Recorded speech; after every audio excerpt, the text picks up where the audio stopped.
Oke, langsung aja eh, ngobrol bareng kita dengan tema optimalisasi penjualan dan cara bertahan di pasar online bersama Kak Alvaro Ramadan. Silakan Kak.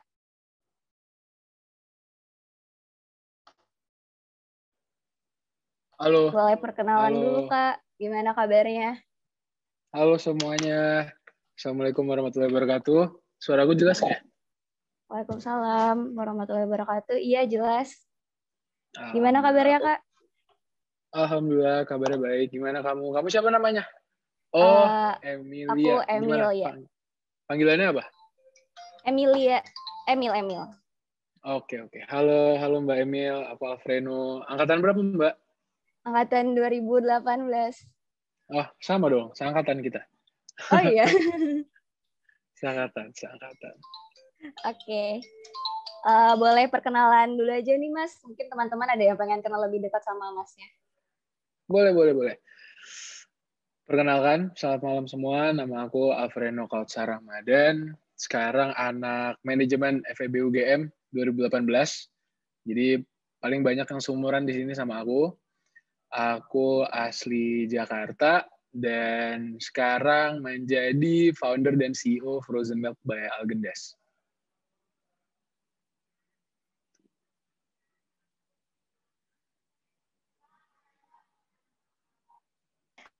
Oke Kak, jadi malam ini tema kita optimalisasi penjualan dan cara bertahan di pasar online. Mungkin ada sedikit gambaran mengenai tema itu. Oke. Jadi kan tentang menjual barang online lah ya. Jadi untuk perkenalan, Frozen Milk by Algendas ini adalah dessert shop online gitu sekarang. Masih online. Soon to be offline lah, November ini insya Allah. Dan kalau seandainya kita kaitkan kepada topik pada malam hari ini, gimana sih caranya nge-sustain lah. Kan ibaratnya kita harus bisa sustain di market online ini tuh ada beberapa aspek gitu. Kayak mungkin orang-orang di sini ada yang pernah lihat frozenmilk.id nggak? Mbak Emil udah pernah lihat belum IG-nya? Sebenarnya aku baru kenal aja sih Mas, kemarin habis cari-cari, habis lihat-lihat. Oke. Jadi kalau secara market online ya, ada beberapa poin penting lah. Pertama itu yang pasti secara social media harus kenceng banget, harus kuat gitu. Jadi misalnya aku kemarin, aku lebih sering di endorsement-nya, Mbak Emil. Jadi kalau seandainya caranya kita untuk ngebuat, ya ibaratnya ngebuat si brand itu terkenal ya lewat endorsement. Endorsement-nya itu kemana? Ya ke influencer-influencer terkenal untuk di-review atau ya ibaratnya mereka harus kasih testimoni dan exposure terhadap produk kita. Mengapa kita harus ada tuh exposure dari influencer-influencer ataupun artis-artis? Itu sebenarnya untuk nge-build kredibilitas si produk kita atau brand kita secara menyeluruh gitu. Jadi misalnya Frozen Milk by Algendas, apa sih yang sebenarnya aku pengen kasih ke orang-orang? Nah, misalnya rasanya tuh enak, unik gitu. Nah, jadi aku bilang nih ke influencer, oh gue ada produk A, B, C, frozen milk gitu dengan rasa-rasa yang emang cukup unik, misalnya cereal frozen milk atau cinnamon roll frozen milk. Nah, dua itu adalah kuncinya. Nah, gimana caranya sih orang-orang itu bisa ngetestimoniin? Ya pertama produknya harus enak. Jadi aku kasih ke mereka, aku bilang tolong dong cobain segala macam. Ternyata mereka suka. Nah, mereka akan nge-endorse tuh. Oh ya guys, hari ini aku nyobain nih frozen milk, bla bla, rasanya enak, unik segala macam. Jadi secara singkat untuk kita bisa bertahan di market online ya sebenarnya lewat endorsement itu. Karena endorsement itu akan membuat credibility produk kita yang nantinya future consumer itu pasti lebih percayalah bahwa produk kita tuh oh ya emang udah enak, udah banyak orang yang emang mencoba, yang ya ibaratnya mereka udah banyak yang cobalah gitu loh. Gitu Mbak Emil. Gambaran dari aku.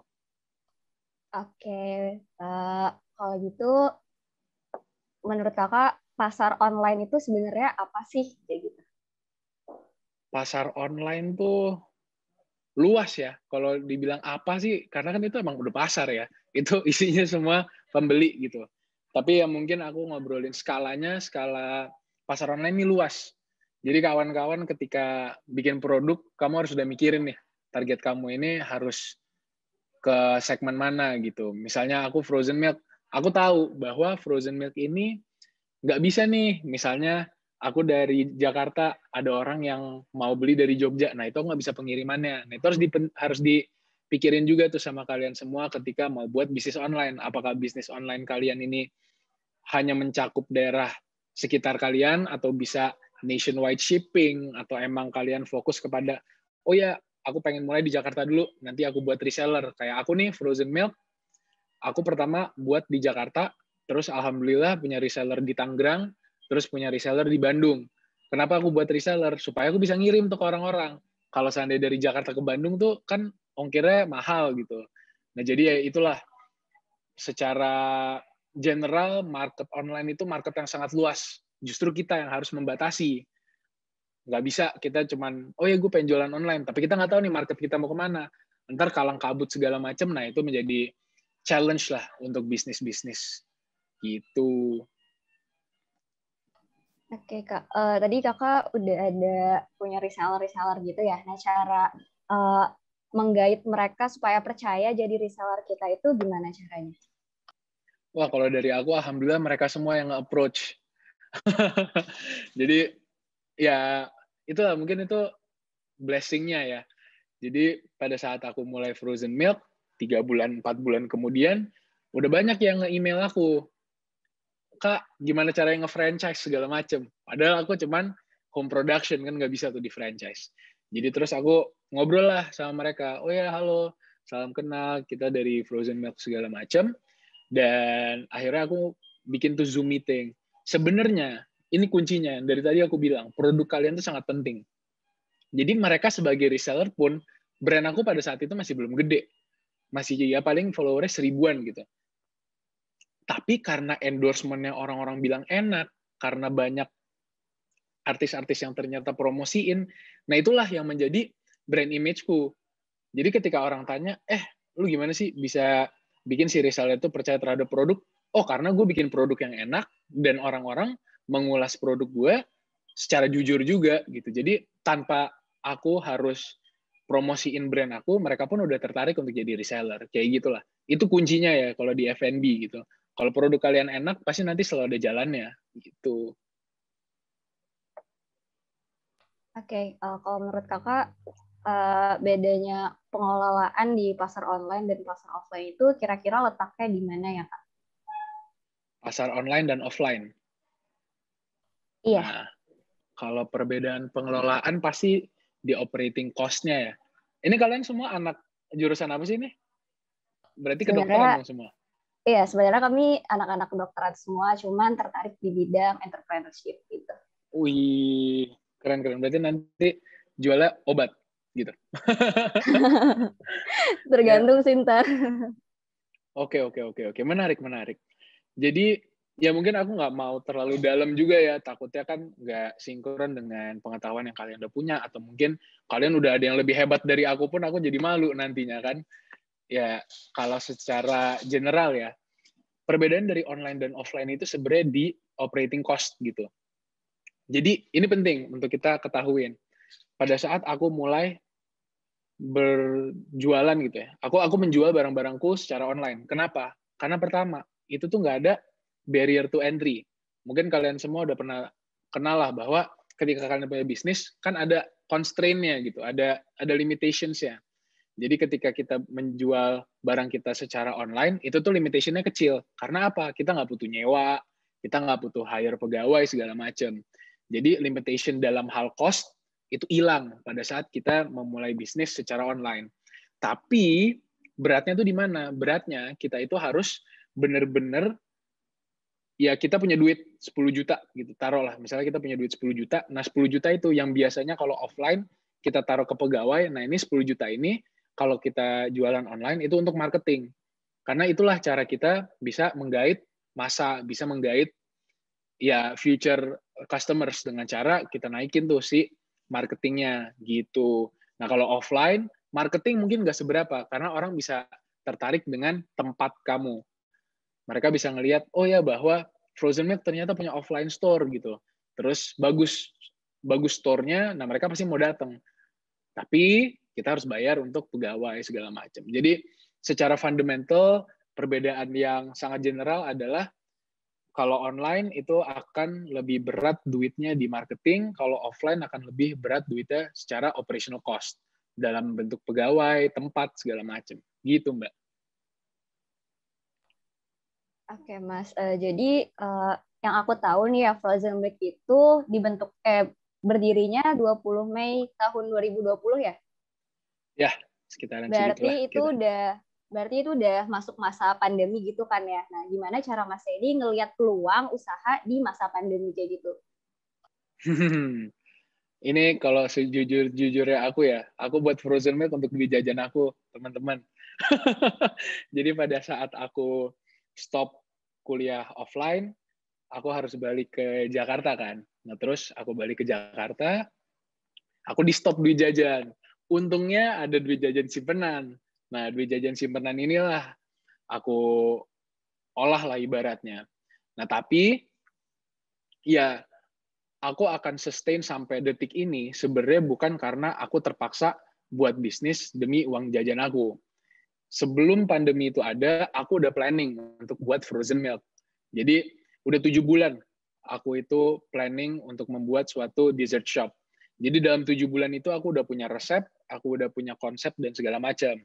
Tapi kan yang tadi aku bilang, limitationnya kalau aku mau buat toko adalah uang, operating cost, gimana bisa buat tempat yang menarik segala macam. COVID datang, ya kan? COVID datang, terus kita semua di rumah, artinya apa? Ada satu opportunity yang aku harus seize gitu. Oke, so what's the opportunity? The opportunity is semua orang di rumah.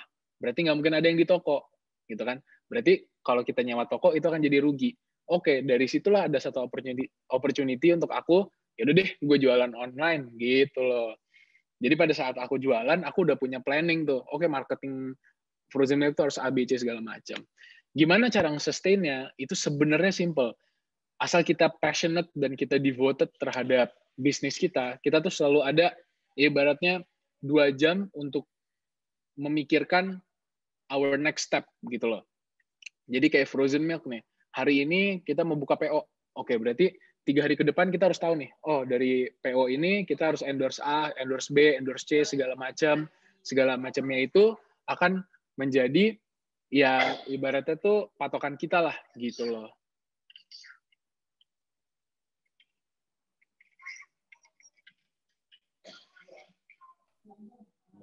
Oke, Mas. Mungkin ada tips dan trik khusus nggak dari Mas buat teman-teman yang pengen mulai usaha nih di masa sekarang kayak gini, masa pandemi ini? Gini deh, biar lebih enak dialognya sama kamu dulu. Kamu kira-kira kalau mau buat bisnis apa? Sebenarnya aku sebenarnya aku lagi jadi reseller sih, tapi aku bukan bidangnya itu lebih ke pakaian fashion perempuan gitu. Oke. Reseller di mana nih kamu? Kamu di daerah mana tinggalnya? Aku di Banjarmasin. Oke. Jadi kamu menjadi seorang reseller ya? Ya, sebenarnya nggak reseller utuh juga sih. Mungkin kalau dari Banjarmasin aku kirimkan barangnya ke Banjarmasin, jadi aku biar ongkirnya dekat. Terus kalau orang yang beli itu dari luar pulau, aku jadiin kayak dropship gitulah sama orangnya gitu. Menarik. Nah dari situ kan bisa dilihat kesusahan kamu apa gitu. Kesusahan kamu apa sih? Kalau reseller menurutku kesusahannya tuh dikit gitu. Karena bukan entity bisnis kamu kan sebenarnya. Kamu udah punya market segala macam. Oke. Aku lagi mikir situasi yang bisa aku kasih tahu tips and tricks nih. Kalian semua pasti tahu bisnis mentai, ya kan? Bisnis mentai tahu kan? Mau kamu dari Banjarmasin, mau kamu dari Jakarta, dari Bandung, dari Jogja, semua orang pasti ada yang jualan mentai. Nah, kayak gini, tips and tricks aku nih ya, kalau seandainya ngomongin di masa pandemi ini gimana caranya bisa laku.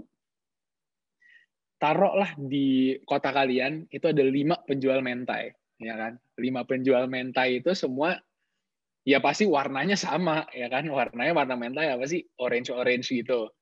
pakai nasi, isinya ada salmon. Nah, yang bisa kalian gunakan tuh apa? Pertama adalah cara kalian nge-marketing produknya. Misalnya, dari 5 itu ada 4 penjual mentai yang ternyata fotonya pakai HP. Nah, kamu tuh bisa tuh, tips pertama aku, kamu jangan foto pakai HP, foto pakai kamera aja lebih bagus. Nanti kan di IG-nya kelihatan, oh ternyata lebih proper nih ya, mentainya Emil gitu. Foto pakai kamera lebih jelas. Karena apa?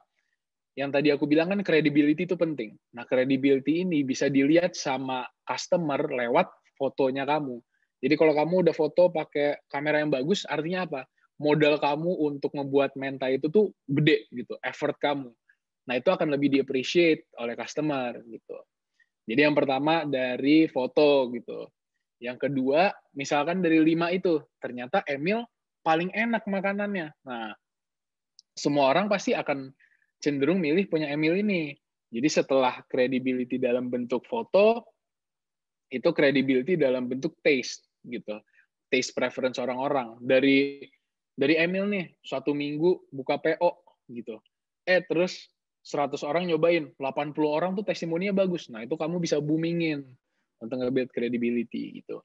Nah, yang ketiga, menurutku, kalau di masa pandemi ini, aku kan emang, ya industri aku food and beverages gitu ya. Jadi, ketimbang kalian bikin ready stock, mending kalian PO dulu. Nah, jadi sistem PO ini kenapa penting gitu during the pandemic. Itu tuh supaya kalian modalnya lebih kecil untuk mulai. Semua orang bisa mulai. Modal kalian apa? Ya taruhlah stok untuk 2 kali PO, itu pakai duit kalian. Tapi kan sisanya itu udah balik, udah muter. Orang kan bayar dulu sebelum mereka dapat produk kamu gitu. Jadi udah berapa? Udah 3 tips tuh. Aku 5 tips saja deh. Jadi abis dari foto, taste, terus sistem PO, yang keempat adalah konsistensi kamu untuk nge-innovate barang-barang. Ketika kamu punya mentai, 5 orang itu akan pakai salmon, akan pakai nasi. Kamu inovasiin aja, misalnya mentainya bisa custom, bisa pakai nasi shirataki, bisa pakai daging ayam, bisa pakai daging apa, segala macam. Nah, inovasi itu akan ngebuat customer tertarik terhadap produk kamu yang kayak, oh ternyata mentainya Emil ini nggak cuman PO yang biasa-biasa loh, dia ternyata mau nge-develop produknya dan ternyata tetap enak segala macam. Oke, berarti udah 4 nih.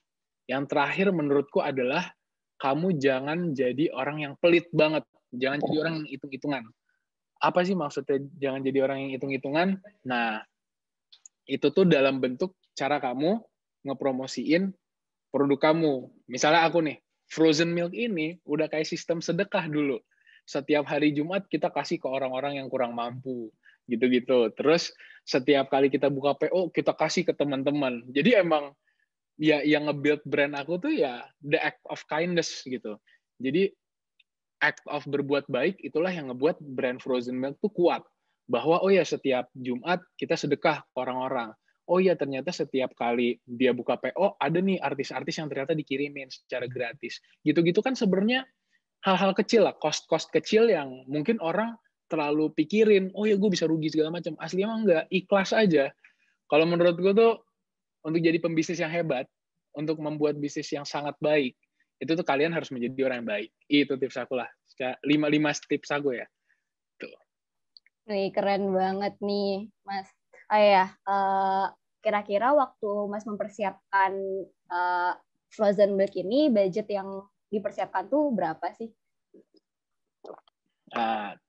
Tips ketiga aku kan buat PO nih. Ini karena apa? Karena aku modal awalnya itu cuma 2 juta. Jadi itu tuh 2 juta untuk beli barang-barang yang secukupnya, mulai dari cup segala macam, itu ya total 2 juta lah. Akhirnya sampai detik ini ya itu aku cuma muter-muterin doang. Jadi pada saat orang nanya yang kayak, oh ya bikin bisnis tuh modalnya gede, aku dengan bangganya akan mengatakan enggak gede. Tapi lu harus pinter aja muterin tuh duit. Gitu. Awalnya mudah kok, semua orang pasti bisa kok. Oke, kalau gitu cara Masnya buat muterin uang yang tadi jadi modal tuh gimana? Khususnya kan ada tadi buat promosi-promosi ya. Nah, promosi itu disisihkan dari modal itu atau dari keuntungan yang Mas dapat gitu? Oke, jadi secara promosi ya. Aku kan selalu bilang tadi, untuk menjadi orang baik gitu. Dari 2 juta itu, aku bisa bikin 100 cup. Itu aku sisihin 20 pasti untuk ngasih orang aja. Udah. Jadi 20 udah untuk ngasih orang. Ada satu cerita lucu sebenarnya. Pada saat aku ngebuat frozen milk nih awal-awal. Ada orang yang nge-DM frozen milk gitu. Orang ini, dia bilang yang kayak, aku lagi nggak ada duit banget gitu, tapi pengen banget nyoba frozen milk. Ini aku nggak bohong ya. Ini aku nggak bohong lah. Ada kayak satu orang pakai account yang aku pun nggak ada mutualnya, tapi dia bilang kayak, Kak, misi admin, aku pengen banget nyoba frozen milk, tapi sekarang situasi kondisi finansial aku dan keluarga ini kurang memadai segala macam, tapi aku pengen banget nyobain, kita lagi coba cari uang setiap harinya, segala macam, aku ojol gitu-gitu. Aku pertama sangat, apa ya, bisa dibilang, I'm very skeptical towards it gitu karena it's suspicious orang bisa nge-DM kita bilang nggak ada duit segala macam. Tapi terus aku mikir lah, oh ya udah mungkin ini adalah satu tantangan lah dari yang maha kuasa gitu. Lu udah alhamdulillah brand lu udah dikenal banyak orang, lu mau nggak give back sedikit? Di situ aku mikir lah, oh ya udah deh, aku kontak adminku, aku bilang kayak oke kita kirim nih ke nih orang. Ternyata di Bekasi orangnya, jauh tuh dari headquarters Frozen Milk tuh jauh. Terus udah kan, wah ini makin sketchy lagi nih, makin skeptis segala macam. Tapi aku tetap percaya, okay, maybe this is a challenge from God gitu. Nah, udah until then, akhirnya aku kirim lah. Adminku bilang, oh ya boleh minta alamat segala macam, aku kirim. Ternyata apa? Orang tersebut punya saudara influencer. Jadi abis aku kirim, nggak lama ada kayak 3-4 influencer yang followernya tuh 30-40 ribu, itu nge-endorse frozen milk. Di situ aku kaget dong, oh ini dari siapa? Oh dari orang yang kamu sedekahin gitu. Ternyata emang dia lagi kesusahan, tapi dia kenal kita, dan kita alhamdulillah pengen ngebantu gitu-gitu. Nah small things lah, itu yang aku bilang tadi, bahwa we need to be a really good guy gitu loh, karena our business will be reflected upon our acts gitu loh. Menurutku sih gitu. Oke, Masya Allah banget nih cerita dari Kak Alfredo. Ya Kak, kan kita namanya juga bisnis online itu ada naik, ada turun. Nah, caranya biar tetap bisa bertahan seminimal-minimalnya itu kayak nggak sampai rugi gitu, gimana? Kalau aku tuh harus gimana ya? How do I put it in words? So, kamu buka PO gitu. Kalau buka PO, kamu udah harus tahu minimal kuantitinya tuh berapa untuk dijual. Karena kan you need to take into account your effort to make the products, and then probably a lot of people kalau yang PO gitu mereka satu batch bisa berapa produk gitu. Nah itu kalian harus hitung bahwa dalam satu batch itu, oh ya untuk supaya gue untung itu butuh ngejual 10 dari 20 total pieces yang diproduce gitu. Nah hitung-hitungan itu tuh yang orang kadang misunderstood gitu. Mereka mikir yang kayak, oh ya yang penting gue jualan pasti untung. Nggak kayak gitu. Kamu harus tahu nih BEP-nya, effort kamu tuh berapa, terus dari produksi kamu itu harus kejual berapa, supaya modal awal kamu untuk satu batch itu return lah ibaratnya gitu. Kalau seandainya dari frozen milk itu kita harus banget nih ya, dari satu batch itu ibaratnya 6 piece lah kejual. Satu batch aku tuh bisa 10 piece. Jadi 6 piece itu kejual, nah itu kita udah dapat untung dikit. Kayak gitulah. Jadi harus ada minimum quantity-nya untuk kalian menjual produk kalian lah. Atau enggak kalian running at cost, running at loss, itu malah it'll bring your business down. Gitu. Oke, misal nih, kan tadi kan ada target minimal. Kalau misal nggak sampai kecapai target minimalnya itu gimana? Nah, kan misalnya PO itu dibuka 3 hari sebelum delivery date, misalnya gitu. Nah, kalian 2 hari ternyata masih kurang 2-3 biji gitu. Nah, itu kalian harus booming banget. Menurutku, ya sebagai founder kita harus hard sell yang kayak, lu mau nggak nih beli produk kita gitu-gitu, atau advertising yang kemarin dibuat kita upin lagi. Kayak gitulah. Jadi lebih kepada ya full on exposure gitu for people to be attracted with our products. Gitu. Oke, kalau di masa pandemi kayak sekarang ini, cara kakak buat ningkatin profit itu gimana, Kak? Ini menarik nih. Aku kan sekarang lagi pengen ngebuat offline store, insya Allah November di Bintaro tuh. Nah, pada saat kita mau tinggiin profit margin, itu tuh bukan naikin harga sebenarnya. Karena kalau naikin harga, itu akan ngancurin customers perception terhadap produk kita. Oh, kenapa tiba-tiba naik?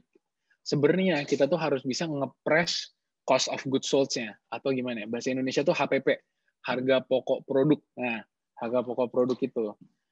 Nah, pada saat kita buat bisnis online F&B, COGS itu kan dibuat paling awal untuk ngedetermine selling price kita. Nah, pada saat kita punya selling price, misalnya aku sekarang di 35.000, margin aku tuh 70%. Aku mentokin di 70% dan COGS-ku di 30%.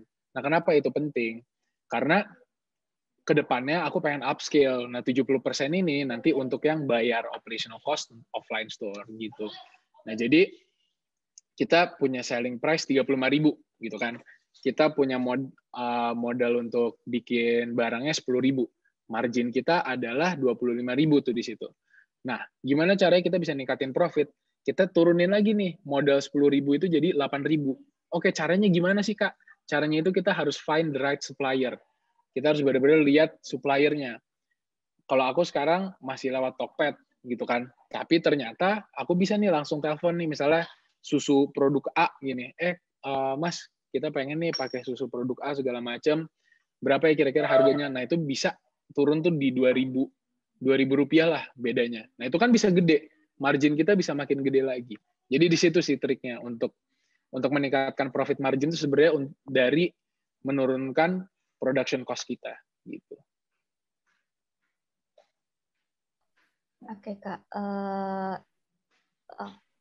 Selanjutnya, gimana cara kita melakukan optimalisasi penjualan di pasar online itu? Kenapa? Bagaimana cara melakukan optimalisasi penjualan di pasar online dengan apa yang kita punya kayak gitu, apalagi bisnis-bisnis yang masih baru-baru tumbuh. Oke, kalau bisnis yang baru tumbuh itu kalian belum punya benchmark penjualan gitu kan. Kalian belum punya benchmark penjualan. Jadi nggak bisa tuh kita mengetahui optimal kita tuh penjualannya berapa. Tapi kalau aku pribadi, kita kan mengawali bisnis itu dari nol. Kalau dalam kata optimalisasi itu berarti ya kita harus tahu caranya ningkatin terus-terus gitu. Menurutku bukan optimalisasi lah, cara meningkatkan sales aja gitu. Nah, meningkatkan sales itu dengan cara apa? Aku pribadi, aku sangat menjunjung tinggi endorsement. Jadi kalian dengan apapun yang kalian punya, itu kalian harus banget endorsement gitu. Tapi endorsementnya nggak perlu ke selebgram doang. Aku nih kebantu semua sama teman-teman aku. Jadi aku sangat confident dengan produk aku. Jadi mereka pun enak gitu loh. Ibaratnya kasih tahu ke orang-orang, oh iya nih produk temen gue enak gitu. Jadi dari aku pribadi, endorsement itu paling penting, tapi jangan selalu terpatok dengan endorsement selebgram. Kalian bisa aja endorsement ke teman-teman kalian yang emang punya geng gitu, misalnya mereka berteman dengan 5 geng gitu. Nah ya udah, jadi dari 5 geng itu kamu taruhlah nih, oh ya gue kasih ya lu 3 biji, gue kasih lu 3 biji, gue kasih lu 3 biji, sampai pada akhirnya mereka bilang ke gengnya nih, oh ya ini enak nih punya teman gue. Mereka pun bangga bahwa kamu punya teman yang menjual barang-barang bagus gitu sih. Gitu sih. Aku di full on endorsement dan back again dari aku bilang di awal sesi ini bahwa produk kita harus enak gitu.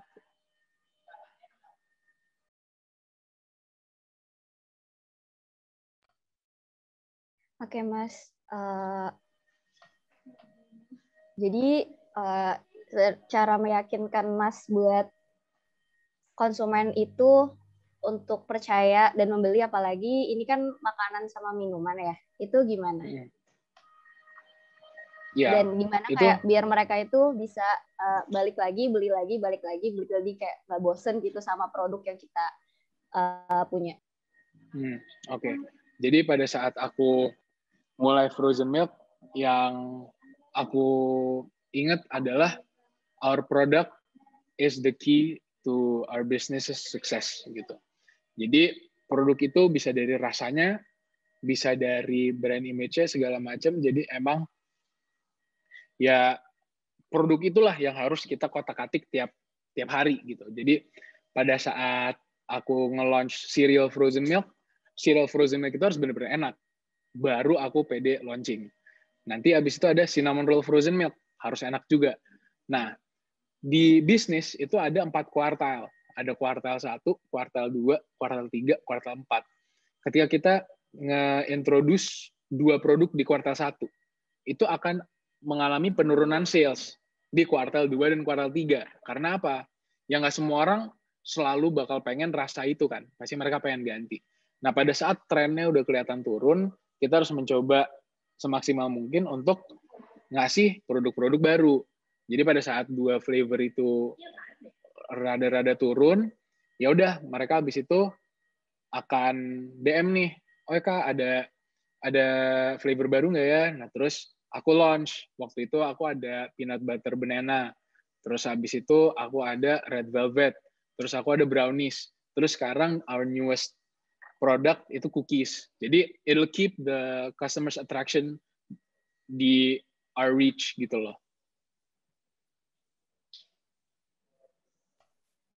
Oke, Kak.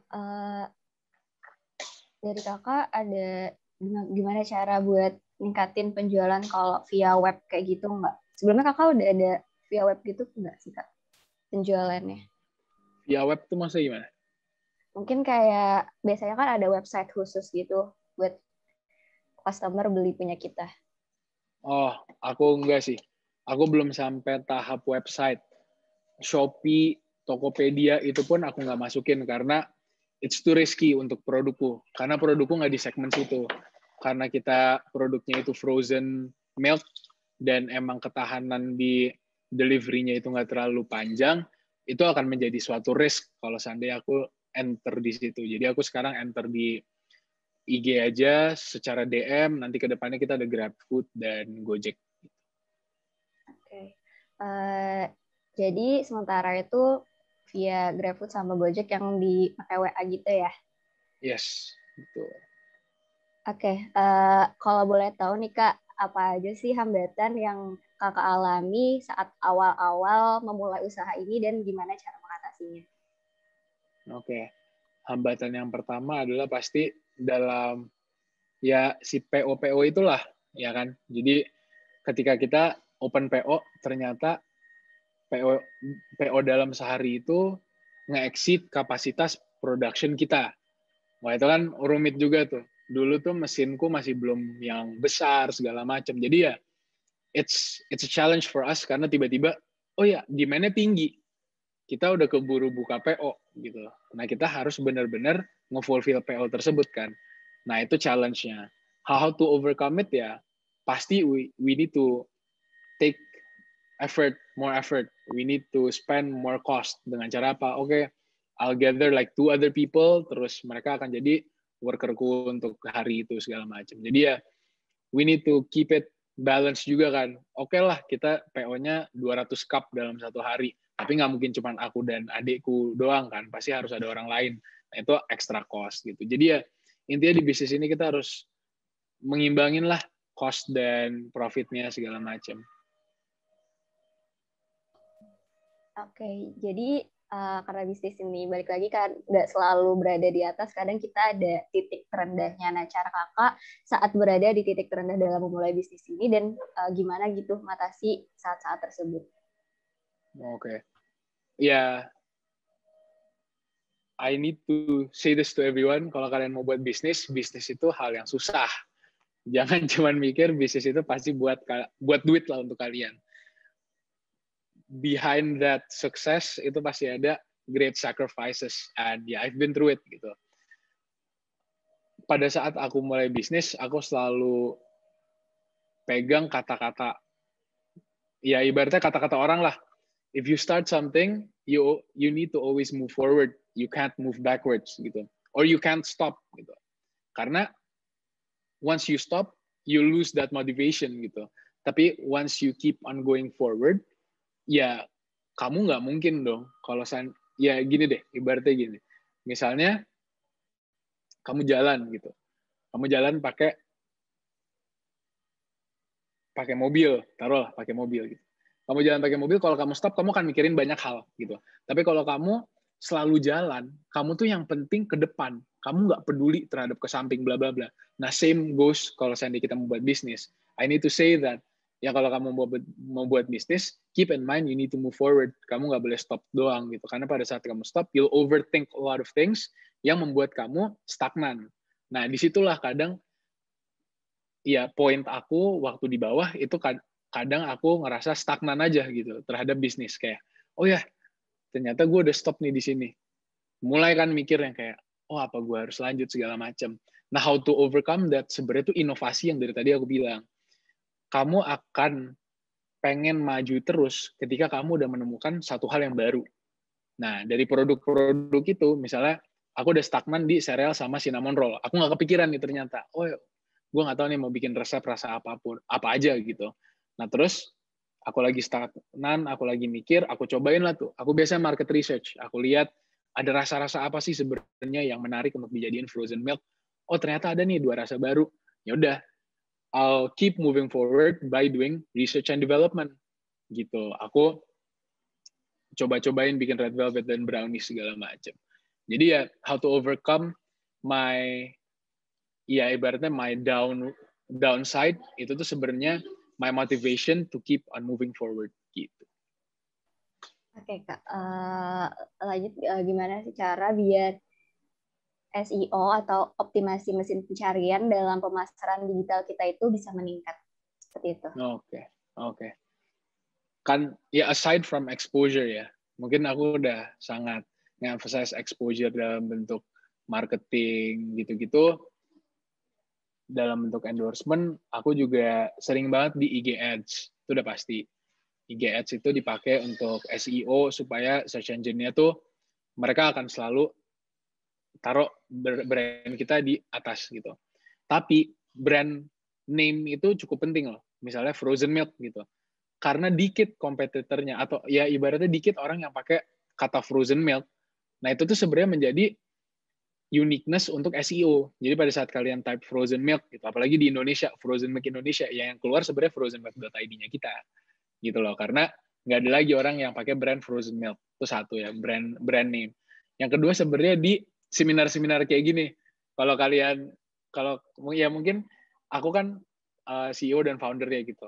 Nah, pada saat aku masuk ke seminar, masuk ke webinar, itu tuh sebenarnya ningkatin SEO-nya frozen milk. Karena pasti kan kalian dari panitianya nge-search dong frozen milk nih apa segala macam. Nah, itu tuh ningkatin tap-tap ya secara kalian tidak sadar ya. Sebenarnya aku datang ke sini adalah a way for my marketing strategy to work gitu. Gitu loh. Oke Kak, solusinya buat menghadapi pesaing-pesaing kita di luar sana gimana? Jangan pernah takut sama pesaing lah gitu. Kayak sekarang aku dan teman-teman kan lagi market research untuk offline store dan ternyata ada satu store yang mirip banget dengan konsep kita. Nah, awalnya kita ngerasa takut karena kita belum punya offline store. Tapi terus aku selalu bilang ke tim aku, ya brand aku sendiri udah survive setahun di pandemic. Seharusnya akan lebih survive pada saat udah nggak pandemic atau pas udah saat offline store. Karena orang akan tertarik dengan produk kita plus tempat kita. Jadi jangan pernah lah takut sama pesaing. Pesaing itu harus kita jadikan sebagai benchmark kita untuk melangkah lebih tinggi dari mereka gitu. Gitu sih. Oke Kak, selain kan kakak tadi lebih ke endorsement ya untuk promosi. Selain endorsement dan ada nggak sih cara untuk melakukan promosi yang efektif buat awal-awal usaha gitu? Jadi kan endorsement itu untuk nge-build credibility. Tapi social media kita itu harus align sama ya ibaratnya message yang kita mau deliver. Contoh simpelnya itu di feed post kita. Feed post frozen milk itu kalau seandainya produk photoshoot, kita selalu pakai fotografer gitu. Untuk apa? Untuk mendeliver value atau mendeliver message terhadap customer, oh kita ini legit gitu. We're doing our best to ibaratnya make them perceive what we want them to perceive gitu. Misalnya ya kita pakai fotografer supaya neat gitu, supaya tidy, supaya clean, supaya orang tuh bisa ngelihat oh ya produk kita tuh sebenarnya bagus gitu, aesthetic segala macam. Itu kita pakai produk fotografer. Nah, terus itu harus diimbangin dengan caption yang emang menarik perhatian orang. Menarik perhatian orang dengan cara apa? Dengan cara ya kita sebagai wadah untuk marketingin produk kita harus explain what's the uniqueness of our product gitu. Misalnya cereal frozen milk. Oh ya, savory, sweet, tasty, terus slogan kita taste buds roller coaster experience, ditutup dengan booming. Nah, itulah yang untuk nge-build citranya si produk tersebut. Kayak gitu sih, aku marketing lebih di situ juga. Oke, Kak. Ada nggak solusi ongkir gitu? Biasanya kan ada konsumer yang pengen beli tapi ongkirnya mahal. Nah, gimana caranya buat meningkatkan kemauan pembeli untuk membeli barang kita? Nah, solusinya adalah reseller itu yang tadi aku bilang. Ketika kita bayar reseller di Bintaro, ya orang-orang yang DM aku, oh ya Bintaro nih kira-kira berapa ongkirnya dari Jakarta? Nah, aku bisa bilang, oh kita ada reseller di Bintaro. Nah, itu kan nge-cut cost setengah harga gitu-gitu loh. Jadi itu bisa menjadi suatu opsi. Selain itu, go send same day untuk cookies aku juga bisa. Terus Paxel segala macam. Jadi ada banyak lah online couriers yang emang bisa cut cost ke kita. Oke, Kak. Sebelumnya aku mau tanya, persiapan Kakak tadi sebelum buat bentuk ini berapa lama? Kan harus testing food dan segala macam kan ya, namanya karena ini makanan kayak gitu. Itu ada proses-proses atau prosedur-prosedur khusus juga. Misalnya uji apa gitu biar sampai ke tangan konsumen itu layak kayak gitu. Jadi planningnya tuh 7 bulan. Aku dari pertama kali punya ide bikin frozen milk, itu 7 bulan sampai akhirnya Mei 20 yang tadi kamu sebut. Jadi 7 bulan itu aku ngapain aja sih? Pertama itu research and development resep-resep aku. Di Jogja, aku kuliah di UGM kan, jadi di Jogja itu aku masak. Mulai dari yang kalau aku bekuin jadi es batu, sampai akhirnya nggak jadi apa-apa karena terlalu kental gitu loh. Jadi udah banyak tuh tahap-tahapnya. Dari bikin resep, pasti aku kasih ke orang-orang. Aku kasih coba ke mereka. Cobain dong, apa yang kurang. Itu untuk apa? Untuk evaluasi. Karena kan kita nggak bisa cuman muasin diri kita gitu loh. Kita pengen punya produk yang enak, ya semua orang harus mengatakan produk itu enak. Gitu. Jadi, after doing our first trial for our first recipe, kita go for street evaluation. Kita kasih ke orang-orang, enak nggak? Oh ini kurang, segala macam. Kita take their comments, kita buat lagi second trial. And it keeps on going like that gitu, for like 3 months. After I got my final recipe, nah di situ I started to make the business plan. The business plan consists of our financial costing, our financial capabilities and all that stuff, until it goes to the marketing plan. Jadi dari financial plan, oke udah dapet sampai ada satu kuncinya tuh di situ. Financial plan itu harus dibuat sebelum marketing plan karena nanti ada financial budgeting khusus untuk marketing expense. Nah, dari situ buatlah tuh marketing plan. Marketing plan ini, oke kita hire siapa untuk bikin konten pertama, hire siapa untuk bikin konten 1 minggu ke depan. Wah, kayak gitulah, ribet juga. Nanti dari situ kita buat mood board, ada lagi mood board. Kira-kira warna kita apa, logo kita seperti apa, packaging seperti apa, dan segala macamnya lah. Sampai terbentuknya 7 bulan itu, aku test food ke orang-orang yang cukup berpengaruh lah di bidangnya. Apalagi di bidang food and beverages. Jadi kalau kalian tahu Chef Renata Muluk, tahu nggak? Tahu nggak Chef Renata Muluk? Nah, Tahu. Chef Renata Muluk itu nyobain frozen milk paling pertama. Jadi waktu aku buat frozen milk, lagi satu acara dia, terus aku bilang, Kak, tolonglah cobain. Dia itu sangat berkontribusi dalam bisnis ini. Karena apa? Dia ngasih tahu aku untuk produk finalku yang sekarang. Jadi produk finalku ini udah Renata approved lah, gitu.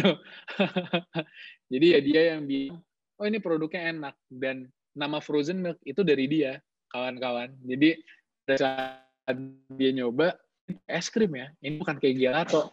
Lah bikin aja nih satu produk baru di market Indonesia, mungkin di market dunia. Terus apakah namanya? Frozen milk. Nah itulah. Makanya kenapa namaku frozen milk, the first frozen milk in Indonesia, karena aku ini emang yang pertama. Pada saat orang mikir es krim dan gelato, itu 80% krim. Nah kalau aku tuh 80%-nya susu, 20%-nya krim. Makanya beda, dan pasti nggak enak lah untuk kalian semua makan. Secara lebih sehat dikit lah, gitu. Oke, keren banget nih. Ya Kak, alasan Kakak awalnya memilih jadi ambil bidangnya itu makanan kayak gitu apa dibanding kayak bidang-bidang yang lain? Kan banyak nih bisnis itu kayak fashion misalnya dan lain-lain. Oke. Jadi aku selain ini, aku ada beberapa bisnis juga, kawan-kawan. Yang emang udah aku tekunin lah. Aku ada kreatif industri juga, nge-produce beberapa web series. Terus habis itu aku juga ada bisnis yang sumber daya gitu-gitu. Jadi udah banyak lah, udah banyak. Tapi kenapa aku sangat suka bergelut di F&B gitu? Karena aku suka masak dan aku suka makan gitu. Jadi ya it doesn't lie lah.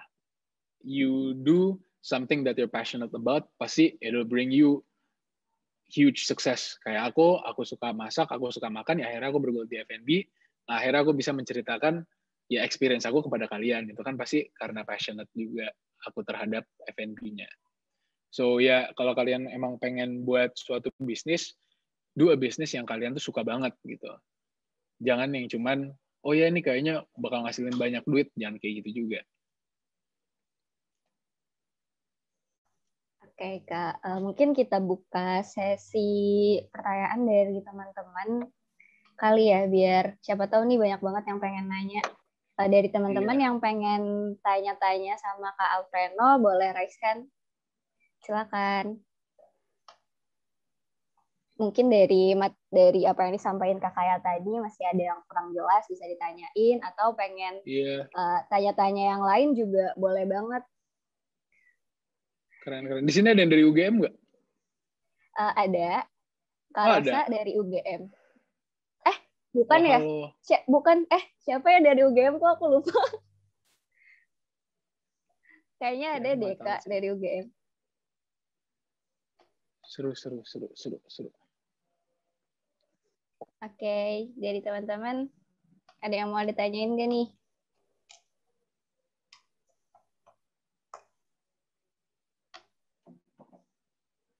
Kayak Kak, kita endorse itu kan nggak selalu feedback-nya baik ya. Nah, jadi kadang karena feedback-nya nggak bagus saat kita endorse itu kayak nurunin semangat gitu. Jadi buat balikin semangatnya lagi itu gimana ya? Ya. Jadi kan ya nggak semua orang punya taste preference yang sama lah terhadap kita gitu. Aku pun selalu, ya kadang aku dapat kok yang kayak ini kurang manis gitu-gitu segala macam. Tapi ya keep in mind gitu. Kalau kamu udah ngejual ke 100 orang, yang komplain cuma 10 orang, berarti produk kamu nggak ada salahnya. 90 orang puas dengan produk kamu. Dan kamu harus pede terhadap itu. 10 orang tersebut bisa satu, ada yang diabetes. Ada yang tiba-tiba, oh ya gue nggak suka rasa asin. Ada yang tiba-tiba, oh gue nggak suka karena gue nggak suka manis. Itu kan banyak banget preferensi yang seperti itu. But just keep in mind, pada saat kamu udah jual 100 cups, 90 cups itu, orang-orang puas, 10 cups itu mereka ada komplain, berarti produk kamu tetap enak. Kecuali dari 100 cup itu, 20 orang doang yang bilang enak. Nah, itu berarti salah produk kamu. Gitu. Jadi pinter-pinter aja dan selalu pede terhadap apa yang kamu jual gitu. Karena, believe it or not ya, kamu ngejual produk kamu secara pede, orang tuh udah dapet suges. Kalau itu, oh ya kayaknya ini enak. Gitu. Dari suges itu kan mereka tinggal ngerasain, terus, oh ya emang beneran enak. Kalau kamu nggak pede, kamu ragu-ragu ngasih ke mereka, ya mereka juga kan ragu-ragu dong untuk nyobanya. Yang kayak, kok yang punya aja ragu gitu.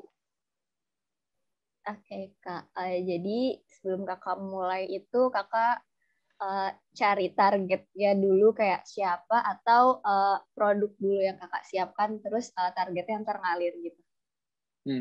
Kalau aku aku tahu dulu aku mau jual apa.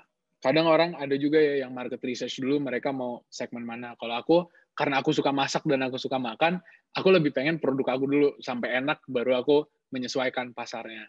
Jadi kalau frozen milk sekarang, pasar aku adalah umur 16 sampai 35 tahun. Kenapa? 16 sampai, ya taruhlah mid 20s gitu. 16 to 25 itu masa-masanya orang suka banget sweets gitu. In general. Mereka suka sweets, mereka suka desserts, mereka suka hal-hal yang emang manis. Karena tren di generasi kita tuh punya tren abis makan savory, kita pasti makan manis. Nah, disitulah, itu yang mau aku masuk. Dari umur 26 sampai 35 tahun, itu sebenarnya yang aku incer adalah pasangan-pasangan muda yang punya anak kecil. Karena apa? Pasangan-pasangan muda itu mempunyai ya average spending per hari yang lebih gede daripada mahasiswa atau students, dan mereka punya anak kecil untuk mereka cobain si es krim. Nah, apalagi frozen milk, kita kan lebih ke susu.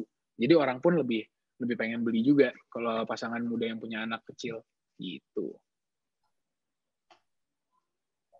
Oke, Kak, dari teman-teman yang pengen tanya, oke, silahkan.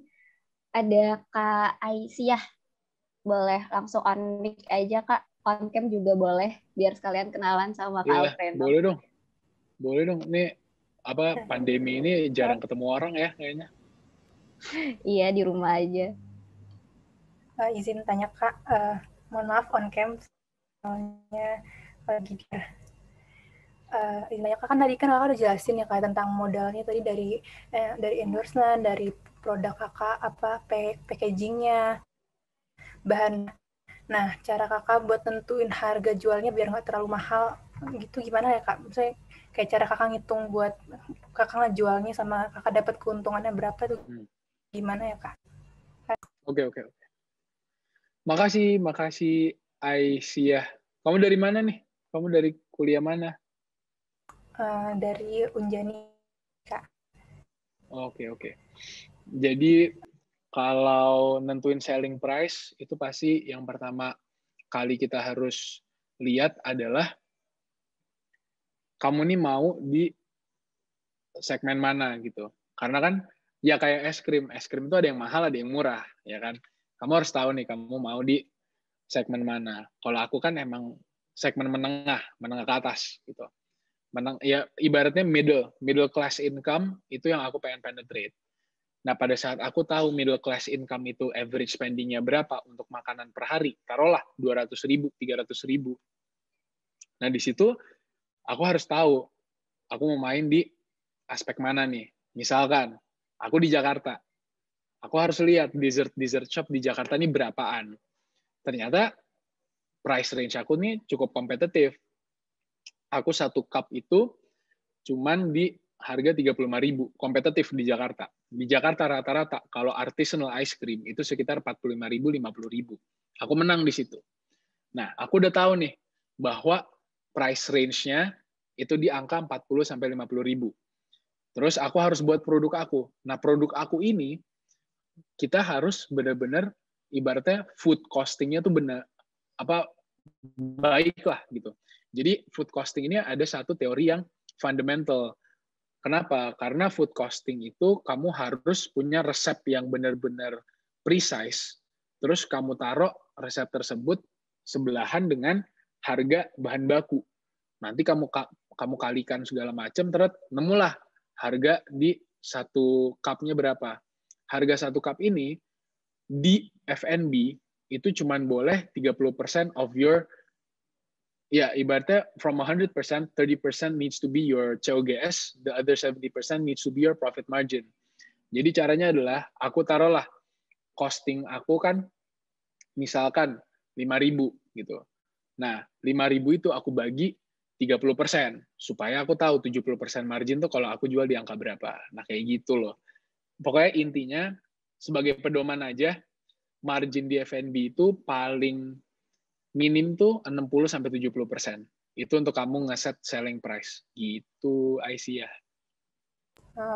Makasih Kak jawabannya. Ya.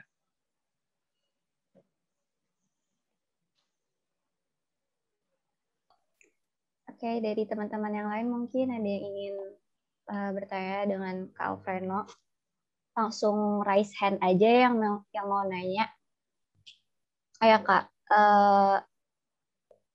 menurut Kakak gimana teknik manajemen resiko-resiko yang baik di masa pandemi kayak gini? Manajemen resiko, ya menurutku, if you have a really good foundation or a really good plan for your business, you'll think about a lot of forecasted challenges lah. Jadi risk management di F&B itu sebenarnya gampang sih. Aku lebih kepada misalnya ya aku mau buat bisnis F&B, pasti kan challenges-nya ada dari competitor segala macam. Nah itu we think about it way before we do our execution gitu. Jadi menurutku risk management tuh selalu di awal aja kamu banyak mikirnya. Just think about what factors will affect your product, your business, and etc. gitu.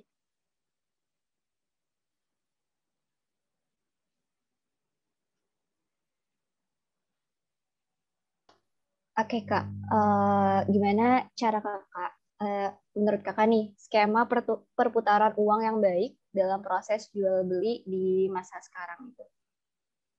Skema apa, sorry? Perputaran uangnya. Skema perputaran uang. Never to take 100% of your profit. Nah, itu mungkin ya. Kalau sekarang itu kan, ya kita kan lagi bisnis-bisnis kecil. Kadang orang mikir yang kayak, oh ya, gue udah jual sekian, dapat profit sekian, dah gue ambil semua, gue spend gitu. Jangan. Always keep around 30% of your profit sebagai dana darurat gitu. Tiba-tiba kamu salesnya turun, kamu harus boost di IG Ads, nah kamu ada duitnya. Atau kamu mau bikin produk baru, perlu expenses dalam bentuk ya produk research, itu kamu ada duitnya gitu. Jadi harus muterin duitnya tuh di situ. Karena kalau kamu purely 100% profit kamu ambil untuk kantong sendiri, kamu nggak ada dana darurat untuk produksi something new, untuk nge-attract customers. Nah itu kan nggak sustainable untuk bisnis kita gitu. Being a businessman tuh yang penting, ya being an entrepreneur in general, kalian harus mikir how to sustain your business, bukan how to get more money. Ya ibaratnya kamu kalau dapat duit banyak tapi bisnis kamu nggak sustain, it'll die gitu. Your source of income will die gitu aja. Cara buat kayak memunculkan ide-ide untuk membuat usaha baru di masa pandemi ini gimana Kak? Memunculkan ide, aku selalu bilang gini. Aku selalu bilang gini ke teman-temanku. Teman-temanku sekarang juga lagi pada pengen bikin bisnis kan.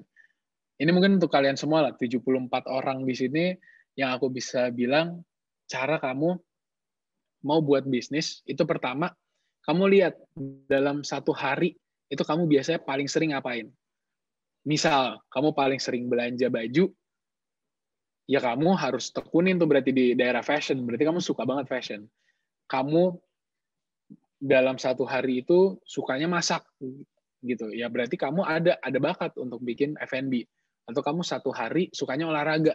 Oh, mungkin kamu emang wajib menjual hal-hal yang berurusan dengan ya berolahraga gitu. Jadi first find things yang emang you're interested to, terus abis itu you develop it gitu sebagai source of income. Misalnya, oh ya gue banyak nih belanja baju, kenapa nggak gue jual baju? Oh ya gue sering nih beli makanan, kenapa nggak gue jual makanan? Kayak gitu simple lah. So you need to find the things that you really like and pursue it as a source of income. Gitu.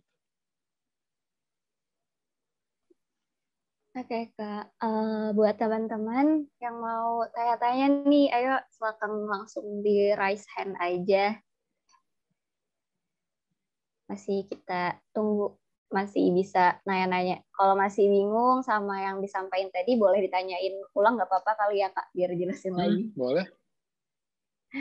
Oke, sambil nunggu teman-teman gitu, biasanya Kakak sekali PO dapat berapa, bisa bikin berapa banyak Kak? Sekarang sebenarnya aku batasin banget sih. Aku lagi sibuk banget. Jadi maybe around 50 sampai 60 cups, terus cookiesnya bisa di 100 cookies. Itu produksi rumah semua? Iya, Produksi sendiri? produksi sendiri semua. Sekarang masih produksi sendiri. Aku takut soalnya hire orang COVID gini untuk masuk ke rumah. Takut banget. Protokol kesehatan, guys. Harus tetap sehat. Iya, Kan biar kalian resiko anak-anak juga kedokteran. ya. Iya, benar. Iya. Kalau dari reseller gitu, cara mereka biasanya gimana, Kak? Apakah kasih, berarti langsung jadi gitu ya buat reseller gitu? Yes, jadi aku kasih mereka minimum order quantity. Jadi kalau mereka nge-fulfill minimum order quantity, baru aku kirim finish goods-nya. Aku kirim finish goods-nya ke mereka, mereka tinggal packing, terus sell ke, ibaratnya mereka deliver ke customers, gitu. Saat ini udah ada punya berapa reseller, Kak, kalau boleh tahu? Aku ada 2 sekarang. Nanti pada saat aku udah punya toko, reseller yang deket sama aku close down, terus aku udah nggak main reseller, aku main buka cabang, gitu. Okay. Scale up.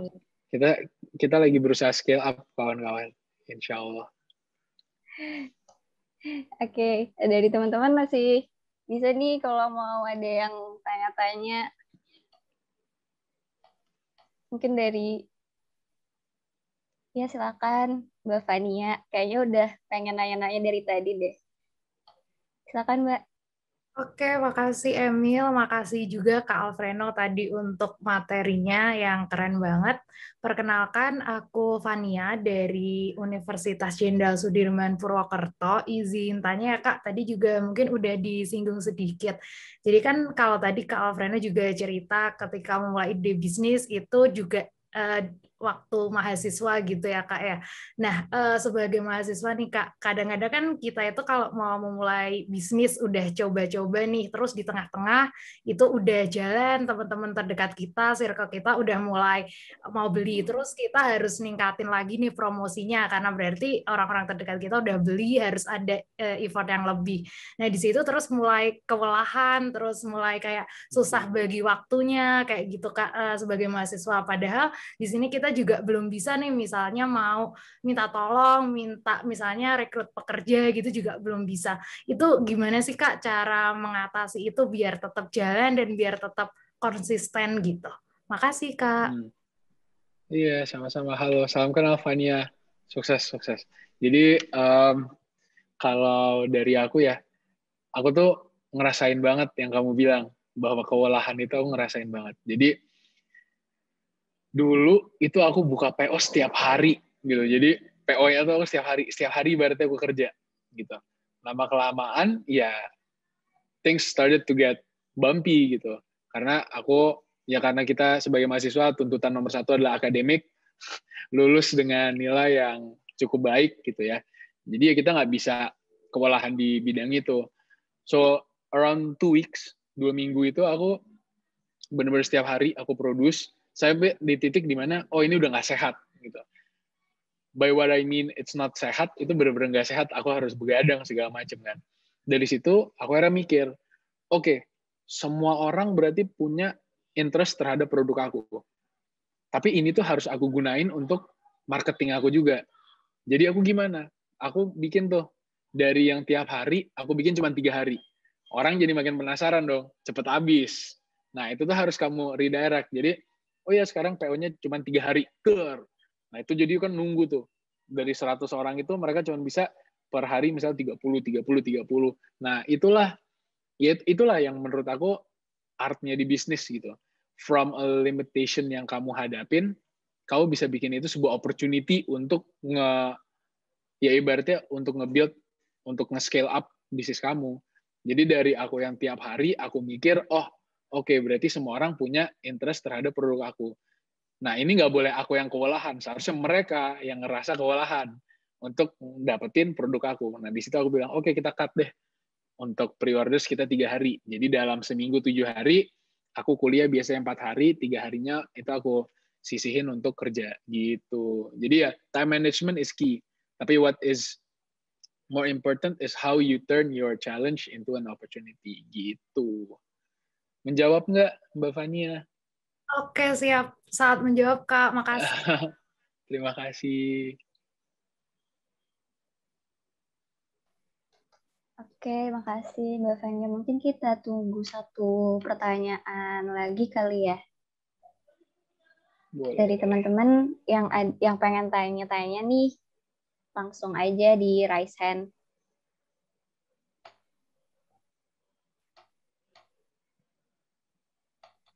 Sekarang kira-kira kapan PO lagi, Kak? Apa? Kamis Oh, kita. Kamis. Cuman daerah Jawa aja ya, nggak ada di Kalimantan ya? Aduh, siapa tahu abis dari seminar ini ada orang yang nelpon aku bilang, Kak mau invest. Wah itu ya, kita buka di Kalimantan bulan depan. Oke, kalau gitu anak-anak Kalimantan nih yang mau invest bisa langsung hubungin. Iya, siapa tahu cocok kan kita untuk bikin-bikin uang zaman pandemi ini. Iya, menambah tabungan di masa depan ya kan. Betul. Oke, kayaknya udah nggak ada yang tanya lagi ya, soalnya nggak ada yang Iya, udah capek. Udah lumayan udah malam. ngantuk. Ntar gitu aja kalau seandainya ada yang nanya bisa langsung DM aku di @alfreno_ramadan. Nanya-nanya aja. Oke, siap. Yang mau nanya-nanya langsung aja DM kakaknya. Kakaknya sangat-sangat terbuka atas berbagai pertanyaan. Yes. Oke, mungkin harus saling berbagi. Iya. Oke, mungkin ada closing statement dari Kak Alfreno. Closing statement dari aku simple aja deh, karena kalian semua mahasiswa kedokteran dan ingin mencoba hal baru dalam bidang entrepreneurship. I have to say that I am blessed. Aku bisa nge-share knowledge aku kepada kalian karena menurut aku kalian udah sibuk di kedokteran, masih pengen belajar lebih dalam bidang entrepreneurship. So I want to give a round of applause untuk semuanya yang udah pengen ya belajar gitu. Just remember gitu ya, di dunia ini itu semua orang bisa jadi sukses. Tapi orang-orang yang reach the top paling duluan adalah orang-orang yang selalu giat belajar. Mungkin itu aja dari aku. So don't forget that us as students, kita harus selamanya jadi student dalam apa? Dalam apapun. Karena in order for us to excel, in order for us to reach the top, ya kita harus jadi pembelajar yang selalu berproses. Gitu dari aku. Iya, makasih banyak nih Kak Alfreno atas sharingnya yang luar biasa, keren banget. Banyak banget ilmu yang kita dapatkan. Semoga kedepannya bisa apa yang disampaikan kakaknya bisa bermanfaat buat kami dan berkah juga buat kakaknya, buat bisnisnya. Semoga cepat bisa buka offline store-nya ya Kak. Dan bisa sampai Kalimantan biar bisa nyobain. Amin semuanya. Kalau gitu kita foto dulu ya Kak. Ini juga ada sertifikat dari kami. Mungkin dari teman-teman bisa on cam dulu nih foto bareng sama Kak Alfreno.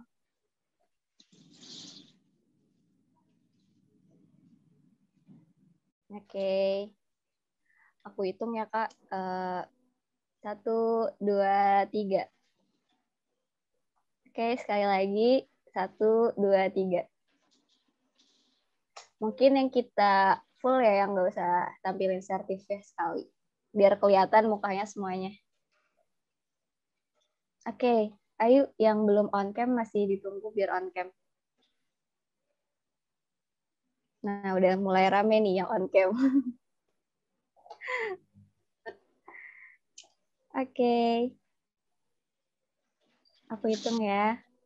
1, 2, 3. Sekali lagi. 1, 2, 3. Baik, terima kasih banyak Kak Alfreno atas waktunya. Mungkin sesi ngobrol kita sampai di sini aja. Terima kasih semuanya. Mohon maaf bila ada salah tutur kata. Wassalamualaikum warahmatullahi wabarakatuh.